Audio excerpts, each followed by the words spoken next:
In this third Quick Start tutorial for V-Ray Next for 3ds Max, we will cover how to set up, light, and render an interior scene. We'll start with a daylight setup, and then in the second part, we'll cover how to switch to a nighttime lighting scenario. Here I have opened up a scene called Interior Lighting Day Start, which you can download from the link in the description of this video. Note that I'm using 3ds Max 2019, but the assets are also compatible with earlier versions of 3ds Max. The scene is currently lit by a V-Ray sun and sky that I created in advance. If you're unfamiliar with this setup, you can check out the introduction tutorial video of this series. Okay, to begin, let's set the scene up for interactive rendering so we can get quick feedback as we make changes to the scene. In the Render Setup window, you will see that the V-Ray Next CPU renderer is selected, and the camera that we will render from is locked. This will allow us to work in the perspective viewport to make changes to the scene while rendering from the camera's perspective simultaneously. We're also set up on the default progressive rendering mode so we can get a preview of the image as it renders.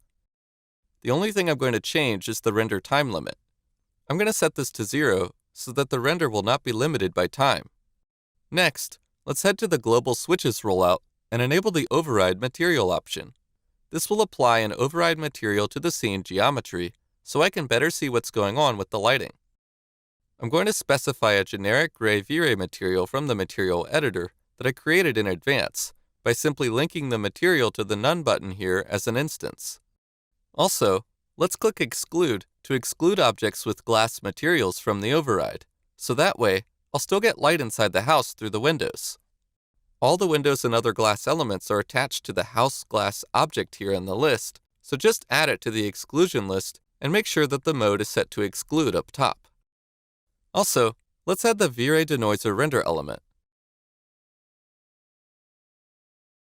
And for the denoising engine, let's choose the NVIDIA AI denoiser. As discussed in the previous tutorials, this denoiser is perfect for look dev purposes as it gives us a very fast denoised image. Lastly, let's double-check our output resolution is set to a width of 960 pixels and a 16:9 aspect ratio, so we get a faster preview. Okay, let's go ahead and start the interactive render to see what our scene looks like so far. You'll see there's light coming in, but it's obviously not enough, as the render looks underexposed. Also, you may notice that there is some kind of warmish tint to the image, which we would not expect to see in a standard daytime scenario. We can always fix this by manually tweaking the V-Ray physical camera's aperture, color, and exposure parameters, but I'll show you a faster and easier way to do this. In the Render Setup, under the V-Ray tab, scroll down and expand the camera rollout, and let's turn on the Auto Exposure setting. Now, the appropriate exposure will be automatically handled by V-Ray. Alright, that looks much better. Now we have properly exposed the environment, and at the same time, gained a much better contrast inside. We can also enable the Auto White Balance setting, which will remove some of the warmish tint we're seeing in the scene here, and get the proper color balance for our image. You can see now we're getting a much whiter and more neutral color tone, representing the gray override material we applied, which is exactly what I want. Next, to make the contrast inside even better for our image, let's test some different positions with the sun. I'll select it in the perspective viewport, and let's try to find a better light direction.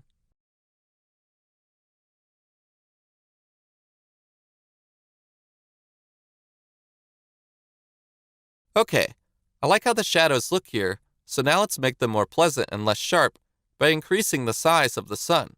Let's try a size multiplier of 4. That's much better. Now, we can further improve our lighting by using direct lighting instead of environment lighting. Let's stop the IPR for a second, and here, in the V-Ray toolbar on the left, let's select the V-Ray dome light icon. Then click somewhere in the perspective viewport to create a dome light. Wherever you choose to place it is not important. In V-Ray Next, we've implemented a new adaptive sampling checkbox that makes the dome light smarter. It automatically analyzes the scene to determine which parts of the environment to sample and which ones to ignore. This makes setting up interior scenes much easier, since in most cases, you will no longer need to manually set up light portals to get a good result. In addition, the adaptive dome light can render up to 7 times faster than the non-adaptive dome light, depending on the scene. Okay, Let's first rename the new light to V-Ray Light Dome. Then, hitting the 8 key on my keyboard will bring up the Environment and Effects window where the environment sky is located. Let's right-click on the V-Ray Sky environment map, then copy and paste it as an instance into the texture slot of the dome light.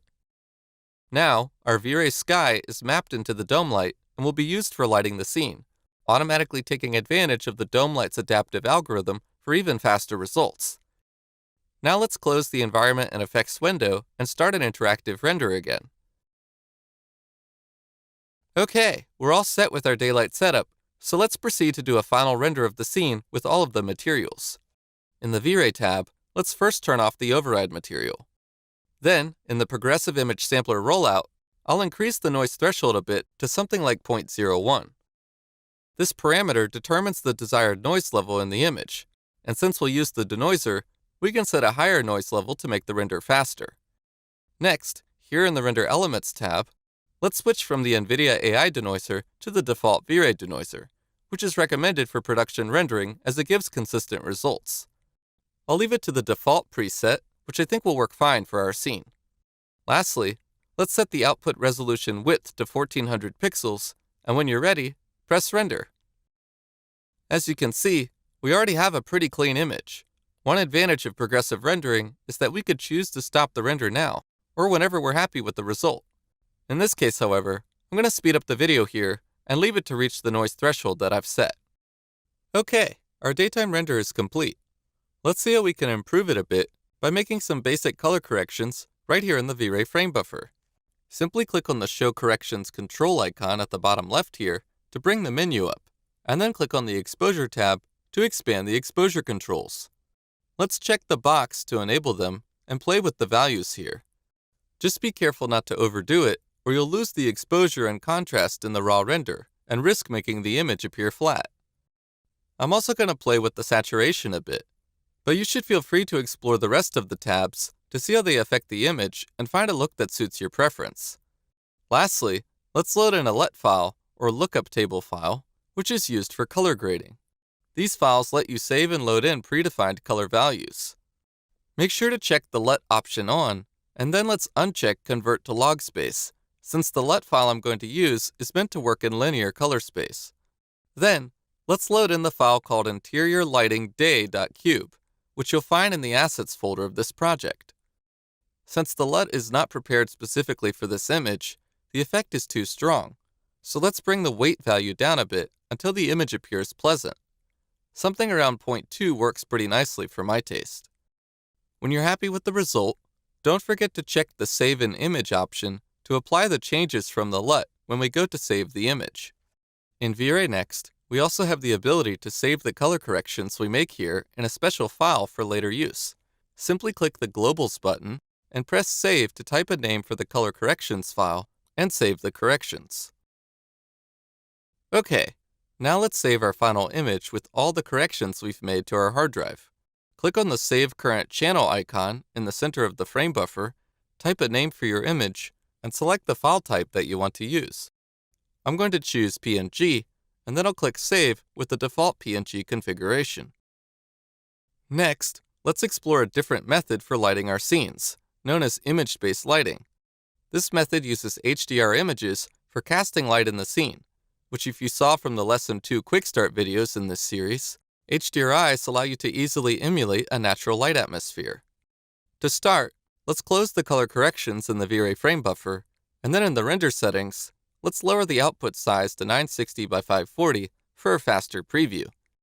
Back in the V-Ray tab, let's also re-enable the override material to focus strictly on the lighting again. I'll also switch our denoiser back to the NVIDIA AI denoiser.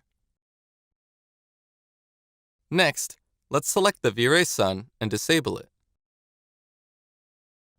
Now select the dome light again and open the Material Editor to create the HDRI node that we'll use with the dome light.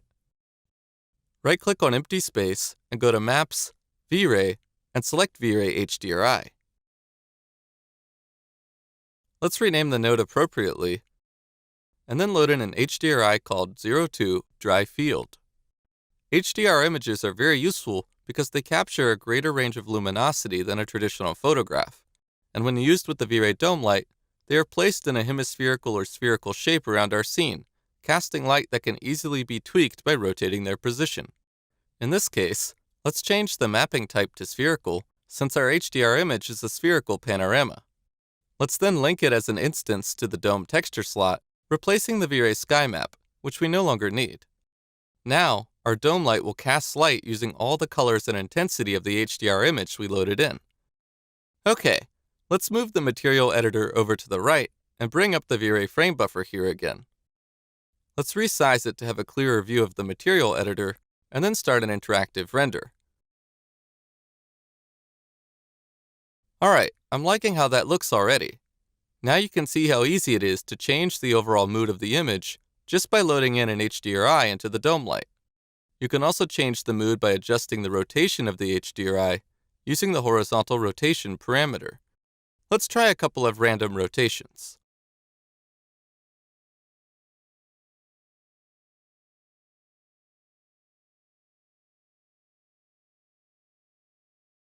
Okay, now let me show you another method of tweaking the dome light's rotation that allows you to work in the viewport. I'll stop the IPR for a second, and let's reset the horizontal rotation to 0. We don't need the material editor for this, so let's close it and head to the dome light. In the dome light rollout, we can check the Lock Texture to Icon option. This will link the actual HDRI rotation to the dome icon here in the viewport. Now, we can use the 3Dsmax Rotate tool, pressing E, to test out different light directions in the same manner as changing the horizontal rotation. Let's start the IPR and then try out a couple of rotations here in the perspective viewport.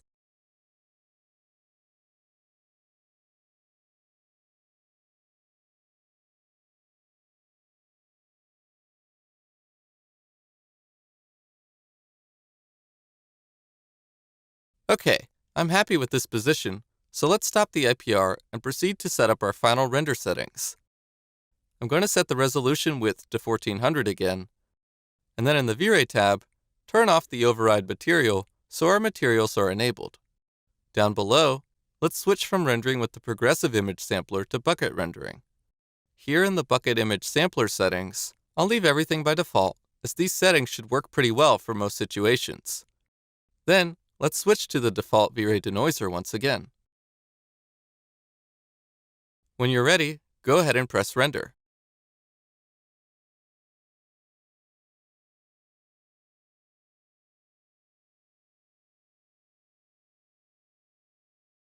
Alright, that's looking great.